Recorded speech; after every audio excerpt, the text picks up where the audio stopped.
Olá, sejam bem-vindos à aula prática do projeto Mentes Brilhantes, uma iniciativa do Observador sobre investigação científica de ponta. Nesta aula prática, nestas aulas práticas, falamos habitualmente com investigadores diferentes, que têm currículos diferentes, mas que trabalham em projetos que de alguma forma se tocam. Hoje vamos falar sobre imunoterapia e nesta conversa, que estamos a gravar em vídeo e que vamos gravar também e que gravamos também em áudio e que será depois disponibilizado quer em podcast, quer na Rádio Observador, tenho comigo o investigador João Barata, é investigador do Instituto de Medicina Molecular João Lobo Antunes, licenciado em Biologia, com um doutoramento em Biomedicina pela Universidade do Porto, e Bruno Silva Santos, investigador do Instituto de Medicina Molecular João Lobo Antunes, também licenciado em Bioquímica, com um doutoramento em Imunologia pela University College do Reino Unido. Bem-vindos, muito obrigado. Bruno, começo por si. Primeira pergunta, para quem nos segue e quem não está tão familiarizado com alguns termos e alguns conceitos de que falamos habitualmente, quando falamos em quando falamos em imunoterapia, falamos exatamente em quê? Falamos do uso do sistema imunitário para fins terapêuticos, portanto, para tratarmos alguma doença, e no nosso caso em comum preocupamos-nos com cancro, o uso dos nossos glóbulos brancos que estão em circulação e que as pessoas sabem perfeitamente que são usados, por exemplo, através de vacinas para combater infecções. No nosso caso é mobilizar esse potencial de defesa dos glóbulos brancos e ambos temos um particular interesse pelos linfócitos T, que são uma população dentro destes glóbulos brancos, e mobilizá-los então contra o combate de cancros do sangue ou cancros ditos sólidos. No caso concreto, ainda bem que me diz isso, que coloca a sua resposta nesse ponto, porque a imunoterapia é um caminho para alguns tipos de cancro, mas não para todos os tipos de cancro ainda. Porque é que rim, e eu agora tenho que consultar a minha cábula para não dizer nenhum erro, rim, melanoma, cancro do pulmão são cancros sólidos, para os quais já há evidência científica de que a imunoterapia funciona. E porquê é que outros tumores sólidos a imunoterapia não é ainda um caminho? É uma pergunta interessante e, na realidade, mesmo entre tumores sólidos ou hematológicos, o tipo de imunoterapia que se usa é bastante diferente. Para tumores hematológicos, a imunoterapia que está a funcionar é a dita terapia celular, usando então células que retiramos do doente ou de doadores saudáveis, manipulamos no laboratório e injetamos essas células como a via terapêutica, enquanto nos tumores sólidos usamos anticorpos monoclonais, moléculas, que vão dentro do corpo do doente ativar o sistema imunitário do próprio doente contra o cancro. E nesse caso, o que é essencial para que esta estratégia funcione dos tumores sólidos é que o cancro seja visível às células imunitárias. E a diferença entre estes vários tipos de cancro é a sua visibilidade. O cancro do pulmão e o melanoma são tumores muito fáceis de ver porque são induzidos por carcinogénios muito potentes, como a radiação ultravioleta ou o fumo do tabaco, ou o tabaco, os ingredientes do tabaco, e isso faz com que induzam muitas mutações nos nossos genes, que são as causas do cancro, e por isso tornam-se visíveis ao sistema imunitário que detecta essas aberrações. Outros tumores são muitíssimo difíceis de ver por este modo. Como é o caso no por caso exemplo, dos cancros, pâncreas.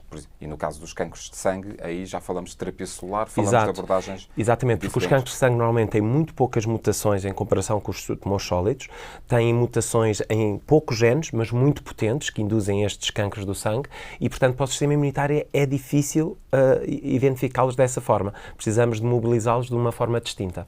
Bruno, há cerca de 25 anos, se eu fiz as contas bem quando preparava esta entrevista, quando fez o seu doutoramento em imunologia, imunoterapia para combate ao cancro ainda era uma realidade muito... Não era uma realidade, era quase um palavrão.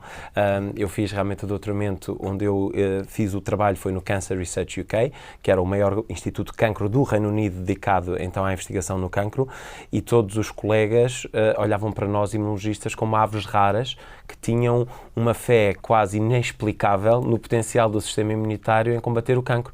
Toda a gente nessa altura estava focada nas chamadas terapias-alvo. Aliás, o diretor do nosso instituto recebeu o Prémio Nobel pela identificação de mediadores do ciclo celular que eram alvos potenciais para impedir a proliferação descontrolada destes tumores, e por isso achar que o sistema imunitário aqui ia fazer o trabalho era realmente quase blasfémia. Foi muito trabalho, não meu diretamente, mas da comunidade, para tornar a imunoterapia, passados uns 15 anos, uma realidade clínica incontornável. João Barata, no Instituto de Medicina Molecular, dirige o Laboratório de Sinalização em Cancro. E o cancro é um objeto de estudo seu há muito tempo. No entanto, a imunoterapia não é a sua área de especialização, só que perante as potencialidades todas que tem e o que o Bruno Silva Santos acabou de escrever e a forma como a coisa evoluiu nos últimos anos é paradigma disso. E, portanto, a imunoterapia abre caminhos até aqui não trilhados no combate a outros tipos de cancro e noutras abordagens. O que é que agora é possível, no caso concreto do cancro do pulmão, que é aquele sobre o qual o João Barata tem trabalhado, que caminhos novos se abrem agora e o que é possível fazer agora, e usando o seu trabalho como exemplo, que não se podia fazer há 10 ou 15 anos? Como o Bruno disse, a imunoterapia veio alterar o panorama terapêutico em diferentes tipos de cancro, e o cancro do pulmão é um exemplo paradigmático, não é? É interessante que tenha falado que eu trabalho num laboratório de transdução de sinal, não é um palavrão, mas em cancro. Mas, de facto, em cancro do pulmão, as duas estratégias terapêuticas que alteraram substancialmente a maneira de tratar foram a imunoterapia e foram terapias dirigidas usando inibidores farmacológicos desta coisa esquisita de que estava a falar, das vias de transdução de sinal, mas que são extremamente importantes para que o cancro progrida. E, portanto, essas duas estratégias, que eu argumentaria, aliás, se calhar o futuro passa pela combinação das duas. O presente já passa em grande medida, mas o futuro certamente, por estratégias que combinem imunoterapia com terapêuticas dirigidas contra determinadas moléculas-alvo no próprio... As terapias-alvo, precisamente, na própria célula tumoral. Essa combinação, se for feita de forma racional e inteligente, tem um potencial bastante grande, eu acredito. E, portanto, eu acho que o que aconteceu nos últimos 10 anos foi essa introdução de novas terapias que, de facto, aumentam o potencial de tratamento de diferentes tipos de cancro, uma vez mais, mas muito em particular cancro do pulmão, pelas razões que o Bruno já explicou. Ou seja, só para sumarizar o que disse, por um lado, as terapias dirigidas a terapêuticas-alvo são bastante interessantes para tratar cancros que tenham determinadas mutações em genes que podem ser atacados com essas terapias, diretamente na célula tumoral. Por outro lado, a imunoterapia tem o potencial de exacerbar a resposta imune contra o tumor e, portanto, veio trazer essa lufada de ar novo, não é? No tratamento de uma doença bastante complicada. E quando falamos em imunoterapia, portanto, as coisas têm avançado rapidamente, a ciência tem avançado rapidamente nos últimos anos, como descreveram, e poderemos, se calhar, em breve, entrar num paradigma diferente, que é o da imunoterapia universal, que, no fundo, tem sido o foco do seu trabalho, e com este projeto em particular de que falaremos hoje e de que estamos a falar hoje. O que lhe pergunto é, o que é isto da imunoterapia universal? Falando agora um pouco com alguma linguagem que eventualmente será familiar para pacientes e cuidadores de pacientes com cancro, quando se fala da imunoterapia, fala-se naturalmente da possibilidade de rejeição por parte das células, seja autotransplante no caso de alguns tipos de tumor ou um allotransplante. O que lhe pergunto é, o que é isto da imunoterapia universal? E se o maior desafio disto é justamente evitar assim que haja uma rejeição por parte das células que se tentam potenciar junto do doente? Exato. Antes de mais, esclarecer que a palavra universal, porque é um pouco dúbia, não quer dizer neste caso que se aplica a todos os tipos de cancro, que isso seria o Holy Grail, mas sim que tem o potencial de ser usada para todos os doentes, porque o problema do tipo de terapia que nós estamos a explorar neste projeto, que é uma terapia celular, é que aquela que está aprovada para alguns tipos de cancro hematológico é invariavelmente uma terapia autóloga. Está dependente das células do doente responderem bem ao processo que é feito no laboratório. Portanto, isto muitas vezes não acontece. Autotransplante. É um autotransplante.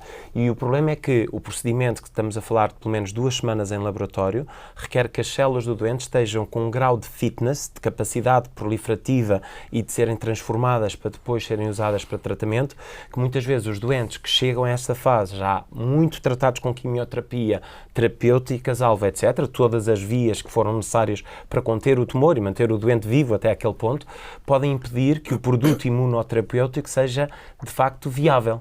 E então a grande solução para isto é não estarmos dependentes das células do doente, é podermos usar bancos de células universais, isto é, perante o tipo de sangue que a pessoa tem, naturalmente vamos maximizar a possibilidade do sangue ser realmente aceite, mas o truque aqui que está por detrás é usarmos células imunitárias, que são as que nós estamos a estudar, que elas próprias não rejeitem o corpo do doente. Porque o problema é que, neste momento, as células que são mais usadas nesta terapia celular são altamente sensíveis a diferenças entre as várias pessoas. São as células que rejeitam, por exemplo, um rim. Se eu der o meu rim ao Paulo, não sendo nós relacionados, seria uma grande coincidência o Paulo não destruir imediatamente o meu rim. E por isso, quando nós fazemos um transplante entre pessoas diferentes,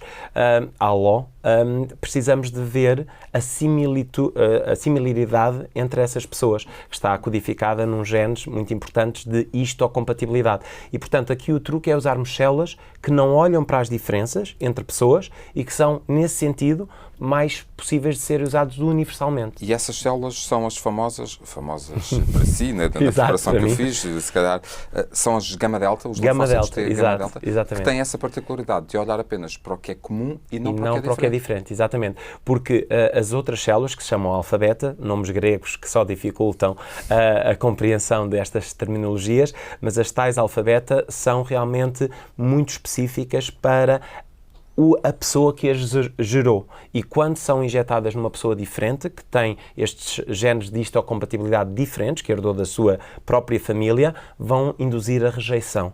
E no caso das gama-delta, não. Elas não se ligam de todas estas moléculas que são diferentes e, portanto, são completamente cegas às diferenças que há entre pessoas. E isso permite-nos usá-las de forma segura entre pessoas diferentes. Eu tinha uma questão preparada para si, usando uma expressão que o próprio Bruno usou.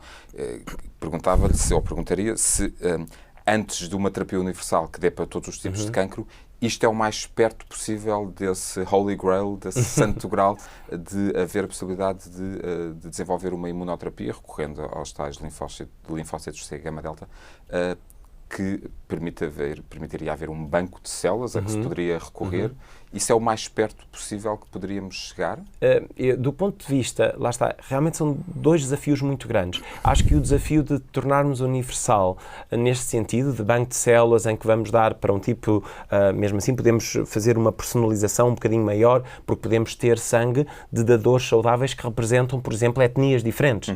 E, portanto, vamos, mesmo assim, focar-nos em grupos que são mais homogéneos. Mas aqui o truque realmente é termos um banco de células que foram produzidas maciçamente, portanto temos um número suficiente para tratar qualquer doente que surja, temos um sítio onde ir buscar células para tratar esse doente. Para um tipo de cancro em que já se mostrou que estas células funcionam. Isso acho que estamos mais perto de obter. Agora, um tipo de imunoterapia aplicável ao universo de todos os cancros, eu francamente não acredito como imunologista, porque os tipos de cancro que temos são demasiado diferentes na origem do tecido de onde eles vêm para permitir que um tipo de célula consiga ser tão universal. Este tipo de tumor no qual tem desenvolvido esta investigação são tumores de sangue, e dentro dos tumores de sangue, a leucemia mieloide aguda, uma em particular. Porque é que o foco do seu trabalho incide sobretudo na LMA? Porque, para já, é uma doença muito agressiva, para a qual temos poucas alternativas, ou seja, a quimioterapia resulta, inicialmente, e controla o tumor, mas quando o doente tem uma recaída e há uma recidiva do tumor, aí não temos alternativa. E, portanto, o nosso objetivo foi dar uma alternativa quando a quimioterapia deixa de funcionar, que passa a funcionar nesta doença tão agressiva e que tira tantas vidas. E, portanto, aqui o nosso grande objetivo é tornarmos esta leucemia mieloide aguda visível às nossas células gama-delta, de forma a que elas consigam reconhecê-las e erradicá-las de forma eficaz. João Barata, as leucemias são também o seu objeto de estudo de há muitos anos a esta parte, sobretudo a forma como elas evoluem.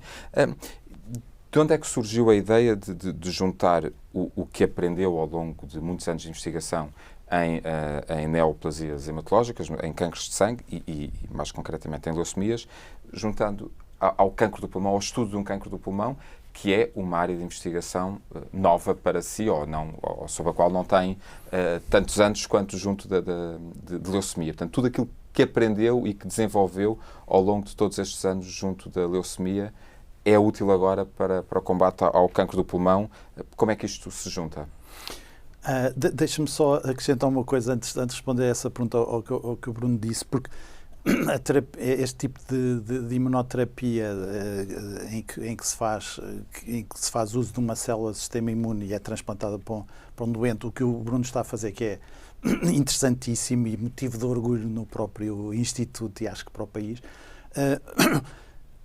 Obviamente, aquilo que ele diz da dificuldade em ser uma terapia universal começa logo num aspecto que tem a ver com precisamente o tipo de cancro que ele está a estudar. Não é por acaso que ele escolheu uma leucemia e não um tumor sólido para começar com este tipo de estratégia, porque, como ele também já referiu, a terapia celular adotiva funciona muitíssimo melhor até ver, há muita investigação na área a tentar arranjar maneiras de melhorar a eficácia deste tipo de estratégia em tumores sólidos, mas não funciona bem em tumores sólidos. E, portanto, logo isso cria um travão à implementação dessa ideia de uma terapia universal, no sentido que o Paulo estava a dar originalmente. E mesmo dentro dos tumores de sangue, aquilo que comumente chamamos de leucemia são dezenas de doenças. Completamente. Estamos a falar de muitas variações. Precisamente. Aliás, o Bruno tem este projeto focado em leucemia mieloide aguda. A maior parte do que fazemos no laboratório é em leucemia linfoblástica aguda, que é uma doença também agressiva, felizmente mais tratável do que a leucemia mieloide aguda. Mas lá está, mas na prática é uma doença diferente e altamente heterogénea também. E quer uma, quer outra, tem os prognósticos delas atualmente, ou perante aquilo que chegou ao mercado nos últimos e que houve desenvolvimento nos últimos 20 anos, 20, 30 anos, é bastante diferente claro que sim, com aquilo tudo que tem surgido. E voltando à questão que voltando à sua questão, precisamente porque estudamos leucemia linfoblástica aguda, que é um cancro do sangue de células linfóides, as células T e B, ainda não falámos muito sobre elas. O Bruno evitou os termos, mas eu agora tenho que introduzir. Portanto, um subtipo de células do sangue.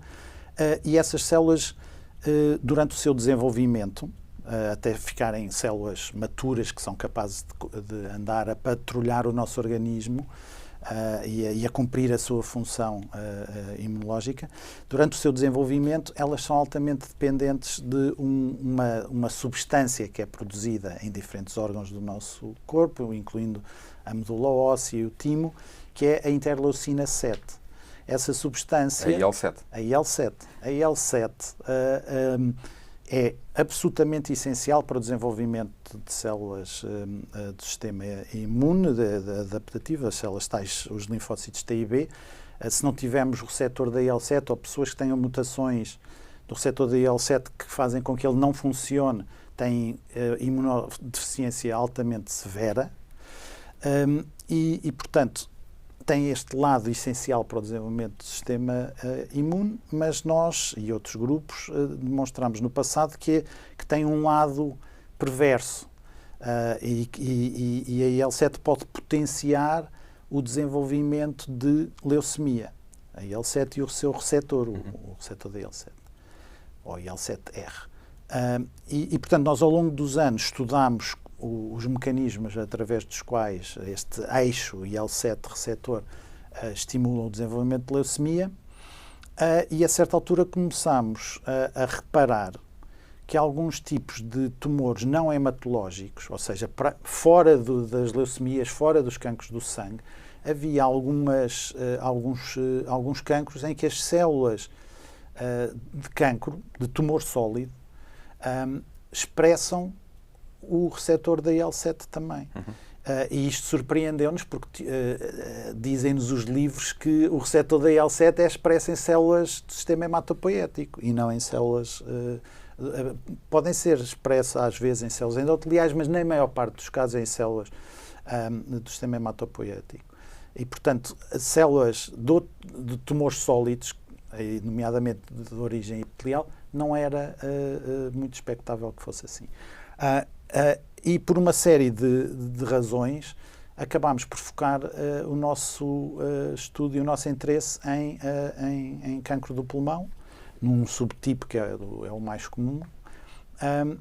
Porquê? Porque vimos duas ou três coisas. Uma é que eles expressam muito o receptor da IL-7, mais do que seria de esperar, e depois essa expressão parece estar associada potencialmente a resistência à imunoterapia, precisamente o tema da nossa conversa.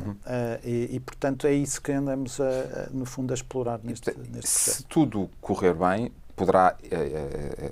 a investigação que estão a fazer poderá abrir dezenas de portas e outras linhas de investigação no futuro que se possa vir a desenvolver, porque, no fundo, estamos a falar de ciência fundamental, que é aquilo que o João Barata está a desenvolver. Aquilo que, se tudo correr bem e o projeto com o qual concorreu junto da Fundação La Caixa e para o qual obteve um financiamento de 1 milhão de euros para um período de 3 anos, creio eu. Se tudo correr bem, quando chegar ao final desse período de 3 anos, o que é que se espera obter e que porta é que fica aberta para outros passos a dar a seguir? Se tudo corresse bem, e digo-lhe já com toda a honestidade, como acontece muitas vezes em ciência, há muita coisa que está a correr fora daquilo que nós estávamos à espera. O que dará origem a outras portas. Vamos ver o que é que eu vou dizer daqui a 1 ano e tal, ou 2. Claro, mas se tudo corresse bem, ou se tudo correr bem, no final, o que nós esperamos é... pretendemos não só ter, como o Paulo muito bem disse, um conhecimento da biologia fundamental deste tipo de cancros no que toca ao conhecimento deste eixo da IL-7 com o receptor da IL-7 e da importância que tem na interação que as células tumorais têm com o sistema imune, mas temos uma componente do projeto. Isto é um projeto de parceria com 2 outros grupos que estão radicados em Espanha, em Madrid, e o projeto tem uma componente já de alguma translação, de alguma tentativa de aplicação prática, porque nós, no laboratório, que é um laboratório de investigação fundamental, essencialmente, mas tem preocupações de aplicação do conhecimento na realidade, nós gerámos há uns anos anticorpos contra o receptor da IL-7. Ou seja, no fundo é outro tipo de imunoterapia, de que não falámos até agora, que é o uso daquilo que são chamados biológicos, agentes biológicos, para atacar o tumor diretamente. E, portanto, desenvolvemos anticorpos contra o receptor da IL-7, que agora estamos a tentar sofisticar, se é que esta palavra existe, mas a fazer aqui alguma engenharia para que eles reconheçam melhor o receptor da IL-7 num contexto de cancro do pulmão. Bruno, eu também já tinha tido a oportunidade de conversar com o João Barata. No caso do Bruno, conversámos há cerca de 2 anos e eu recordo-me ter dito na altura, e nos apontamentos que consultei para preparar esta nossa conversa, que se tudo corresse bem, em 3 anos poderiam pedir autorização para dar início a ensaios clínicos em humanos. Como é que as coisas estão? Entretanto, não passaram ainda 3 anos, passaram só 2. 2 anos depois dessa nossa última conversa, como é que as coisas estão? Estão a correr bem, felizmente, porque, na verdade, este projeto tenta fazer uma versão 2.0 das células que nós estudamos há mais de 10 anos. E a boa notícia é que as células versão 1.0 já estão em ensaios clínicos e, portanto, vamos ter resultados que são expectáveis a meados do próximo ano sobre a segurança e até alguma atividade terapêutica. Digo mais segurança do que atividade terapêutica, porque, como em todos os ensaios clínicos, tem-se de começar pela primeira fase de ensaios, em que a segurança é primordial, e estamos a fazer a chamada escalada de dose, isto é, começamos com doses que o que temos de garantir é que são seguras, que os doentes não sofrem com a terapia, para podermos eventualmente chegar a uma dose que é forte o suficiente, temos células suficientes para tratar o tumor, sem que isso então tenha efeitos secundários graves. Portanto, é este ensaio de fase 1 que está em curso com a versão 1.0 e a versão 2.0 já está em desenvolvimento a um ritmo que, graças a este projeto e a investigação paralela que está a ser feita com a farmacêutica, que está a explorar estas nossas células ao nível farmacêutico e futuramente, eventualmente comercial, para que um ensaio já com a versão 2.0 possa ser iniciado pouco tempo depois de estar garantido que a versão 1.0 é segura. Portanto, estamos a caminhar para aí. Os ensaios de nível 1 são aqueles ou de fase 1, são aqueles justamente que testam a segurança, a segurança das novas, das novas moléculas, daquilo que está, seja do que for daquilo que está em investigação. Portanto, admitindo que tudo correria bem, portanto, e os ensaios clínicos em humanos davam o seu passo no próximo ano, há centros de investigação, há hospitais em Portugal onde pode haver, alguns desses ensaios clínicos poderão ser conduzidos, ou ainda é cedo para dizer isso? Pois, neste momento, a investigação clínica que está a ser explorada está muito focada nos Estados Unidos, porque as fases que estão a ser envolvidas são fases que envolvem ainda poucos centros clínicos. Quando chega, nomeadamente, a uma fase 3, quer-se que seja o mais multicêntrico possível. E aí eu, claro, mantendo esta minha relação com esta farmacêutica, tanto quanto possível, vou argumentar que Portugal, e não Portugal sozinho, Portugal e Espanha, são, sobretudo porque Espanha é muito forte em ensaios clínicos, incluindo neste tipo de tumores que estamos a falar, tornar, tanto quanto possível, atrativos para serem incluídos nesses ensaios de fases mais avançadas, nomeadamente 3. Se aí chegarmos, esperemos. E esperemos que sim. Bruno Silva Santos, João Barata, a investigação que estão a desenvolver e para a qual submeteram candidaturas junto da Fundação La Caixa, ambos obtiveram um financiamento de €1 milhão. Boa parte do trabalho de um investigador, de um líder de grupo, já não é, se calhar, com pena vossa, já não é trabalho bancada, portanto, que isso é a parte mais divertida, Boa parte deste trabalho é passado atrás de um computador a procurar financiamento para as vossas... E nesta altura teremos, eventualmente, muitos investigadores a assinar com a cabeça também, que nos estejam a ver e a ouvir. Em quanto tempo, e esta questão mais para jovens estudantes que pensam em fazer investigação no futuro, em quanto tempo se prepara uma candidatura com estas características? Estamos a falar e vocês têm uma série de outros projetos a correr, portanto não podem parar tudo e dedicarem-se só, mas admitindo que era possível estarem apenas focados e que tinham uma série de documentação preparada, porque depois têm que a recolher de vários sítios, quanto tempo demora a preparar uma candidatura destas? Eu acho que isso vai depender muito do grupo de pessoas que estão envolvidas. É preciso ter em conta que as candidaturas podem ser, como as nossas, em parceria ou podem ser individuais, consórcios. E, portanto, isso altera as coisas, como é óbvio. Em consórcio demora muito mais tempo, muito mais gente. Naturalmente, leva mais tempo e tem que se articular as coisas muito melhor e, portanto, é preciso mais tempo. Eu preferia, por pudor, não dizer... Eu posso responder só com base no que está a acontecer neste momento, ou seja, a próxima call para candidaturas a projetos La Caixa fecha a 16 de novembro e eu comecei a escrever há 2 dias, portanto é bom que em um mês esteja pronto. Mas isso sou eu com 17 anos de experiência a escrever projetos. Portanto, para os jovens que eventualmente vão trilhar este caminho, posso dizer que um projeto que hoje em dia demora cerca de um mês a escrever, quando comecei demorariam pelo menos o dobro. Pelo menos o dobro. Mas lá está, a grande questão é que o Paulo referiu, qual é o grau de exclusividade que nós conseguimos dar a esta escrita no nosso dia-a-dia. Claro. Porque neste mesmo momento que eu tenho um mês para escrever o projeto La Caixa, estou a ensinar os meus alunos de medicina na faculdade, continuam a dar aulas e a gerir e tudo mais. Portanto, mas um mês é o mínimo, eu diria, o mínimo dos mínimos. Aconselhável. Exato. Bruno Silva Santos, João Barata, eu quero agradecer agradecer a vossa disponibilidade e a vossa generosidade por terem partilhado com os nossos ouvintes e quem nos está a ver, a seguir em vídeo, um pouco dos desafios da imunoterapia e, neste caso concreto, da forma como pode ser aplicada aos trabalhos que estão a desenvolver, neste caso, na luta contra o cancro. Esta foi mais uma aula prática da iniciativa Mentes Brilhantes, do Observador, sobre investigação científica de ponta. Até à próxima.